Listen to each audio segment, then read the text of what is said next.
이제 우리 다 같이 묵도하심으로 4월 22일 목요일 새벽 기도회 시작하겠습니다.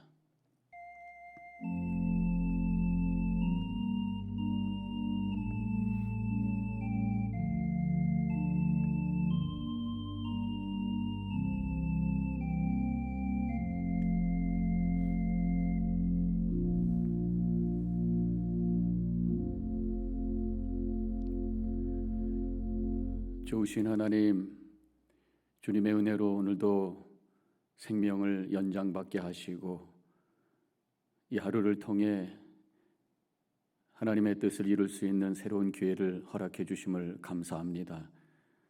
오늘 이 아침 마음의 옷깃을 여미며 우리 자신을 되돌아보게 하옵시고 우리 안에 있는 어두운 그림자 하나님의 은혜의 빛으로 다 물러가게 하옵시고 걱정과 근심 십자가 앞에 내려놓고 주시는 평강과 은혜의 감격 속에서 힘있게 하루를 출발함으로 이 날을 통해 오로지 하나님께 영광이 되고 우리에게는 기쁨이 되는 복된 날이 되게 하여 주옵소서.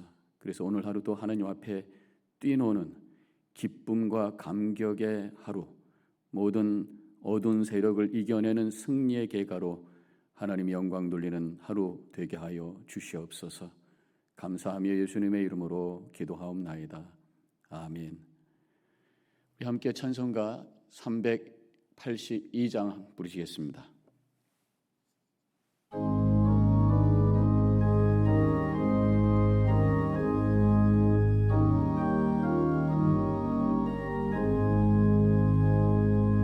너 근심 걱정 말아라 주 너를 지키리 주 날개 밑에 거하라 주 너를 지키리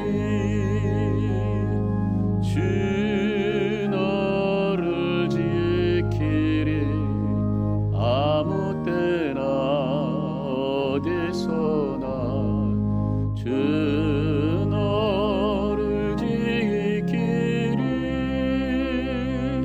늘 지켜주시리 어려워 낙심될 때에 주 너를 지키리 위험한 일을 당할 때 주 너를 지키리 주 너를 지키리 아무 때나 어디서나 주 너를 지키리 늘 지켜주시리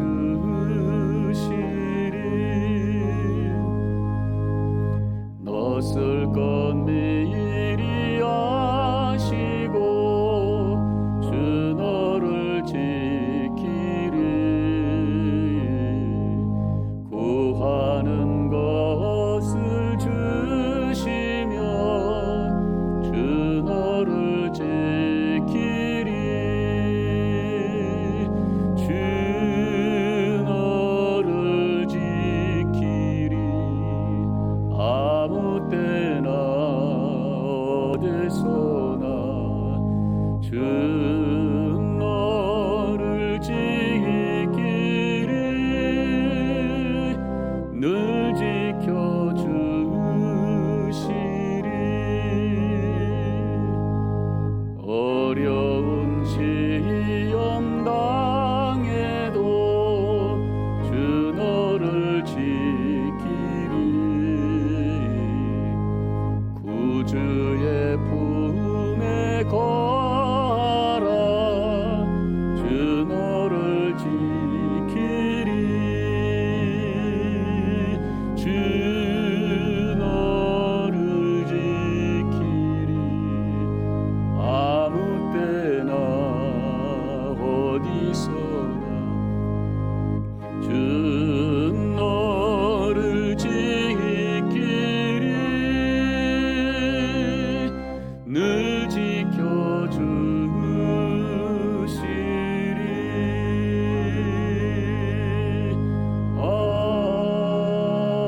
말씀은 느헤미야 11장 1절로 11절까지 말씀을 제가 봉독해 올리겠습니다. 백성의 지도자들은 예루살렘에 거주하였고 그 남은 백성은 제비 뽑아 10분의 1은 거룩한 성 예루살렘에서 거주하게 하고 그 10분의 9는 다른 성읍에 거주하게 하였으며 예루살렘에 거주하기를 자원하는 모든 자를 위하여 백성들이 복을 빌었느니라. 이스라엘과 제사장들과 르의 사람들과 느디님 사람들과 솔로몬의 신하들의 자손은 유다 여러 성읍에서 각각 자기 성읍 자기 기업에 거주하였느니라. 예루살렘에 거주한 그 지방의 지도자들은 이러하니 예루살렘에 거주한 자는 유다 자손과 베냐민 자손 몇 명이라.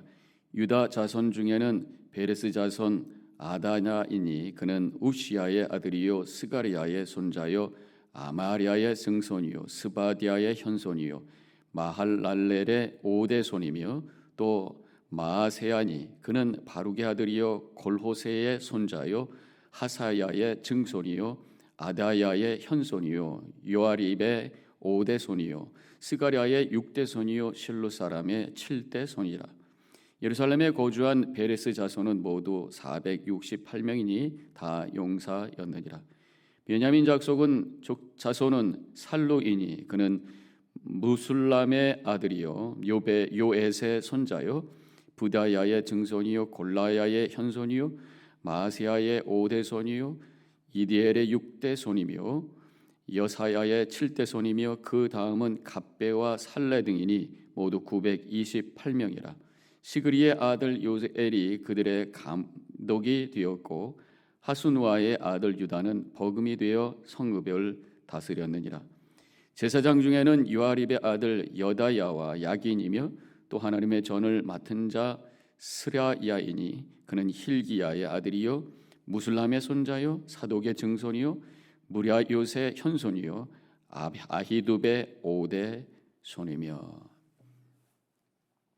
오늘 이 느헤미야 11장은 지금 예루살렘 성벽이 다 완성된 다음에 그 예루살렘 성 안에 살 사람이 누구인가를 결정하는 그런 말씀이 나오고 있습니다. 그리고 그 사람들의 이름들이 또 명수가 기록이 되어 있습니다. 아마도 예루살렘 성벽이 완성되기 전까지는 예루살렘의 사람들이 거의 살지 않았던 것 같습니다. 폐허가 된 성이죠. 물론 성전을 지금 막 얼마 전에 지어놓은 상황이지만 아직은 성벽이 없는 상황이기 때문에 위험하기도 하고 살기가 여러 가지로 어려운 그런 상황이었던 것 같습니다. 근데 이제 성벽이 완성이 됐어요. 그래서 안전한 지역이 되었고 또 성전을 돌봐야 될 사람들이 필요했고 또 예루살렘을 재건해야 되는 그런 상황이었기 때문에 사람들이 이제 들어가 살 수 있는 상황이 되었고 또 많은 사람들이 예루살렘에 들어가 살기를 희망한 것으로 보여집니다. 2절에 보면은 예루살렘에 거주하는 자를 자원하는 모든 자라는 표현이 나와요. 그러니까 예루살렘에 들어가 살기를 자원하는 사람들이 많았습니다. 그렇지만 모든 사람들이 들어갈 수 없고 또 다른 데도 흩어져 살아야 되기 때문에 결정을 하는데 제비 뽑아서 결정했다고 1절에 이렇게 쓰여져 있습니다. 제비 뽑아 10분의 1은 거룩한 성 예루살렘에 거주하게 하고 10분의 1은 예루살렘에 거주하고 나머지 10분의 9는 그 지역 그 밖의 지역에 흩어져 살게 되었다고 하는 그런 말씀이죠. 10분의 1, 10%의 백성들이 선택이 된 것입니다. 특권이 주어진 사람이라고 할 수가 있습니다. 오늘 이 10분의 1이라는 그런 단어, 다른 말로는 우리 11조라고 할 수 있죠. 하나님께서 이스라엘 백성들의 10분의 1을 예루살렘에 살게 하시며 성전을 돌보고 하나님께 예배하는 일을 감당하는 일, 또 그 성을 다시 더 재건하는 일에 쓰시겠다고 선택을 하셨다고 하는 것입니다. 하나님은 10분의 1을 통해 당신의 일을 하기를 원하신다고 하는 것이죠. 오늘 우리가 11조 하면은 주로 이 재물의 10%를 생각하는데, 오늘은 이제 이스라엘 백성들의 10%, 인구의 10의 1조를 원하셨다라는 말씀입니다. 예루살렘에 살기로 결정된 그런 사람들을 보면은 지도자들과 제사장들과 레위 사람들이었습니다. 바로 이 성전을 잘 섬기는, 하나님의 거룩한 일에 종사하는 사람들이었던 것을 알 수가 있어요. 하나님은 이렇게 우리의 10분의 1을 원하시고 그것을 통해 하나님의 거룩한 뜻을 이루신다고 하는 것을 오늘 말씀을 통해서 확인하게 됩니다. 물론 하나님께서 우리에게 모든 것을 주셨어요. 100%다 하나님의 것입니다. 하나님께서 그 중에 10분의 1, 10%를 다시 하나님께 드리기를 원하시고 그것을 통해 하나님의 거룩한 일을 하시기를 원하신다고 하는 것입니다. 그래서 우리의 삶의 10의 1, 10%, 10의 1조는 바로 가장 기본적인 것이고 가장 우리가 헌신하는 최소의 단위라고 하는 것을 고백해야 되는 것입니다. 물론 말라기에서는 이제 재물의 10의 1조에 대한 말씀이 나오죠. 그 말라기에서 보면은 하나님께 우리가 돌아가기를 원하는데 무엇을 해야 됩니까? 이런 질문을 할 때에 하나님께서 10의 1조를 하라고 말씀합니다. 하나님의 것을 도적질했던 것을 고백하고 하나님께 다시 돌려드리고 그것이 바로 하나님 앞에 서는 너희들의 자리다. 회복된 자리다. 그렇게 할 때 너희들에게 축복하지 않는가 시험해 봐라. 그렇게 말씀하신 것이 이제 말라기의 11조에 대한 말씀이죠. 근데 하나님께서 우리에게 원하시는 10의 1조는 재물뿐만 아니라 우리의 삶의 모든 것이라고 제가 말씀을 드렸습니다. 우리에게 있어서 이 재물만큼 어떻게 면에서 보면 재물보다 더 중요한 것이 있다면 무엇일까요? 저는 그것이 시간이 아닌가 생각을 해보게 됩니다. 우리에게 시간이라고 하는 것은 영원한 것이 아니잖아요. 물론 우리가 하나님의 나라 가서 영원히 우리가 살게 되겠습니다만은 이 세상에서 주어진 시간이라고 하는 것은 한계가 있어요. 그래서 점점 그것이 사라지고 있는, 가치 있는 것이라고 하는 것입니다. 하나님께서는 우리의 시간조차도 우리에게 주신 선물이고 하나님의 것이잖아요. 하나님이 우리에게 생명을 주셨고 우리에게 삶을 주셔서 지금까지 우리가 살아왔고 또 앞으로 살게 될 거죠. 그렇기 때문에 그 중에 10의 1조를 하나님께서 또 받기를 원하시고 그 10의 1을 통해서 하나님의 거룩한 일을 하시기를 원하신다고 하는 것입니다. 우리에게 주어진 시간이 얼마나 될까요? 저는 하루에 24시간이지만 뭐 잠자는 시간을 우리가 빼놓읍시다. 활동하지 않고 그냥 누워있는 시간이니까. 그래서 우리가 한 7시간, 8시간 잔다고 보면 8시간 뭐 준비하고 또 일어서고 하는 시간까지 다 하면은 8시간을 뺀 16시간이 하루에 우리에게 주어진 시간이에요. 그렇다면 일주일 동안 우리에게 주어진 시간은 어떻게 되겠습니까? 바로 112시간이 되는 거죠. 그 중에 10%는 바로 11시간. 그래서 한 주간에 적어도 11시간은 하나님을 위해서 우리가 써야 되는 것이 우리의 믿음의 기본이라고 하는 것입니다. 하나님을 섬기는 자의 기본이라고 하는 것이에요. 그렇다면 하루에 1시간 반 이상이 되겠죠. 말씀을 읽거나 기도하거나 또 하나님을 섬기는 교회 봉사라든가 예배라든가 또 다른 사람을 섬기고 또 전도하고 뭔가 내가 주님의 이름으로 하는 그것이 적어도 하루에는 1시간 반, 일주일에 11시간, 시간의 10의 1을 드리는 이것이 바로 신앙의 기본이 아니겠는가라는 것을 오늘 말씀을 통해서 우리가 받게 됩니다. 오늘 본문에서 아까 말씀드렸던 것처럼 예루살렘에 들어가 살 사람들 이 10%를 결정하는 방법이 제비 뽑는 것이었어요. 제비 뽑았다고 하는 건 뭡니까? 사람들에 의해 가지고 뭐 어떤 기준을 가지고 결정하는 것이 아니라 그냥 제비 뽑은 거예요. 하나님이 선택하셨다고 하는 것입니다. 하나님이 선택하셨다고 하는 것에는 두 가지 의미가 있어요. 오늘 이번에 예루살렘에 들어가는 그 10%의 사람을 바라보면서 두 가지 의미가 있습니다. 거기에 들어간다고 하는 특권이 있습니다. 은혜입니다. 하나님의 거룩한 일을 위해서 쓰임받는 성전을 세우고 또 예배를 인도하고 또 그 일을 그러한 어떤 하나님의 선택받은 특별한 일을 위해서 받은 그런 은혜라고 하는 것이 그 속에 담겨 있죠.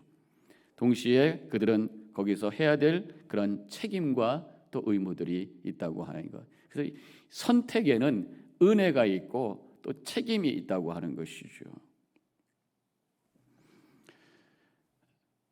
우리가 하나님의 백성으로 선택되었습니다. 우리가 믿고 구원받는다고 하는 것, 하나님이 주신 은혜잖아요.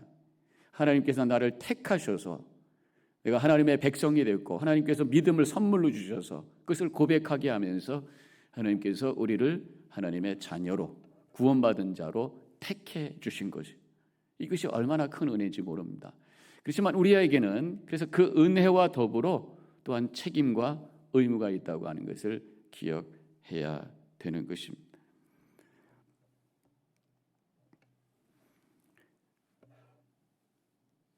하나님의 자녀라고 하는 것, 또 하나님의 백성이라고 하는 것, 이 두 가지, 하나님의 자녀라고 하는 것은 하나님에게 사랑받는 존재요. 그래서 하나님이 나의 아버지가 되는 특권이 있습니다.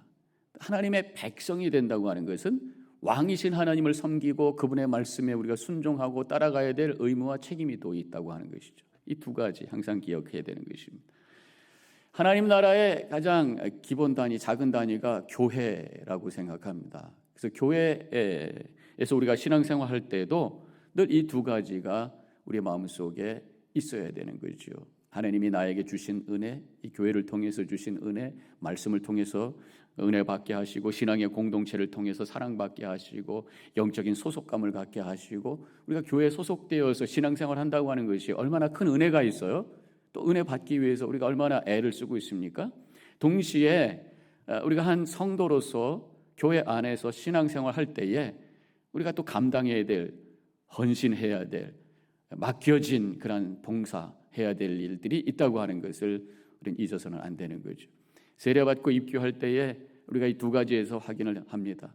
나의 믿음을 확인하면서 내가 구원받았다고 하는 것을 고백하며 그 은혜를 감사하게 되고 또 내가 이 교회의 하나의 일원으로서 감당해야 될 일에 대해서 우리가 고백을 하게 되죠. 그래서 우리가 참여하는 것, 예배에 참여하는 것, 헌신하는 것, 나의 주어진 그러한 직분들을 감당하는 것, 이런 것들이 우리가 하나님 앞에 약속했던 내용이라고 하는 것입니다.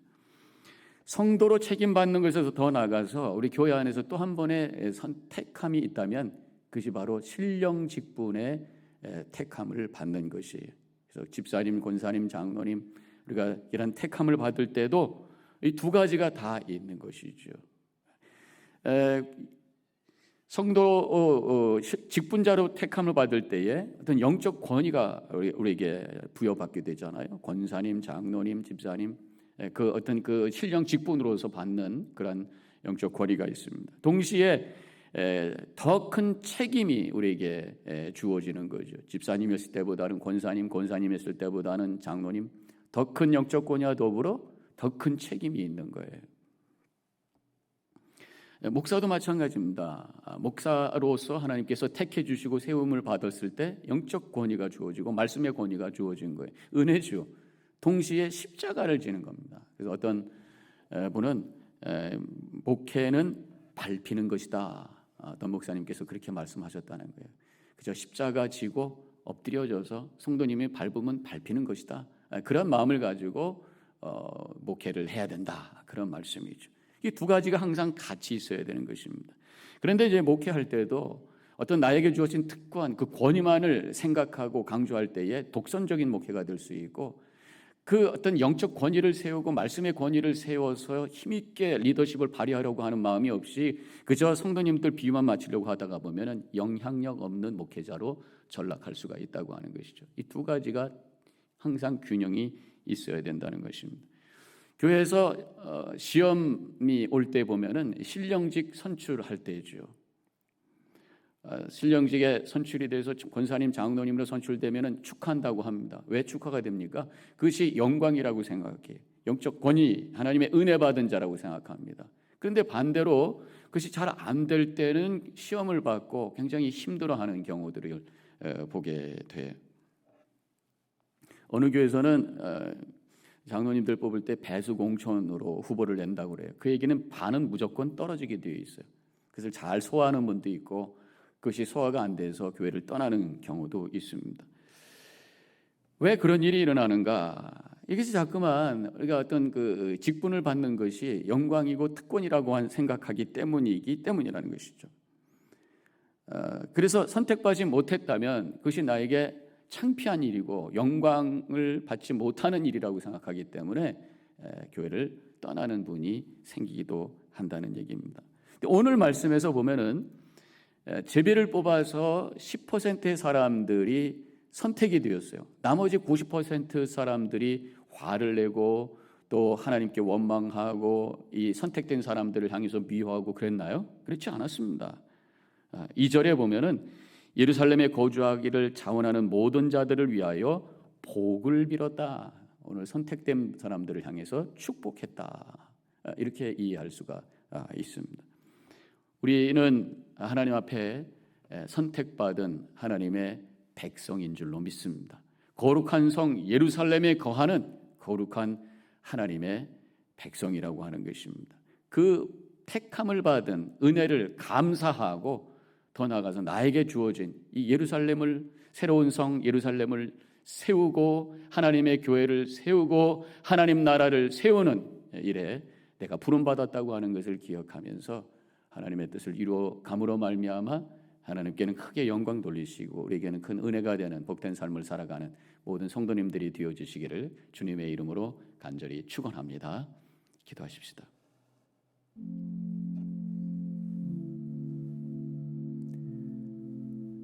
오늘 말씀을 기억하면서 우리 자신을 되돌아봅니다. 우리 하나님께서는 10의 1을 통해 거룩한 일을 이루시기 원하시는 줄로 믿습니다. 재물의 10의 1, 나의 시간의, 나의 삶의 10의 1, 이것을 하나님 앞에 내가 어떻게 드리고 그것을 통해서 어떠한 일을 내가 감당하고 있는가 되돌아보시기 바라고, 나에게 주어진 하나님의 선택의 은혜, 동시에 나에게 주어진 책임과 사명, 이 두 가지를 잘 붙들고 내가 있는가 점검하면서 주님 앞에 다가가는 이 시간이 되시기를 바랍니다. 묵상기도합니다.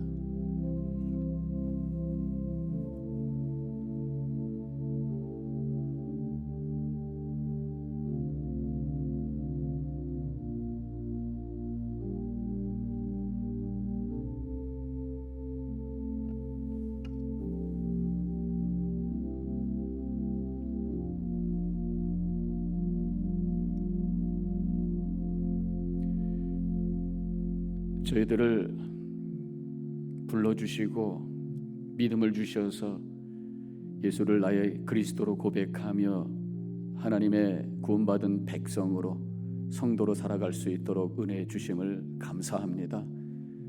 하나님이 우리를 불러주신 것, 택해 주신 것은 또한 우리를 통해 하나님 나라를 세우시기 원하시는 새 예루살렘을 재건하고 회복하기를 원하시는 하나님의 뜻이 있는 줄로 믿사오니 감당할 수 있는 믿음과 능력을 허락하여 주시옵소서. 오늘 하루 주어진 날, 이 하루 속에서도 10의 1을 통해 하나님의 뜻을 이루어갈 수 있는 오늘 이 예배 시간도 그 중에 하나요. 더 나아가서 우리의 삶 속에 하나님의 뜻을 이루기 위해서 시간을 드리고 마음을 드리고 내 재물을 드리며 하나님 나라를 세워갈 수 있는 주님의 백성들 되어지게 하여 주옵소서. 이제는 우리 주 예수 그리스도의 은혜와 하나님 아버지의 극진하신 그 사랑과 성령의 감화 감동 교통하심이 결단하고 나아가는 이 자리에 있는 모든 성도님들 머리 위에 지금부터 영원히 함께 하시기를 간절히 축원하옵나이다. 아멘.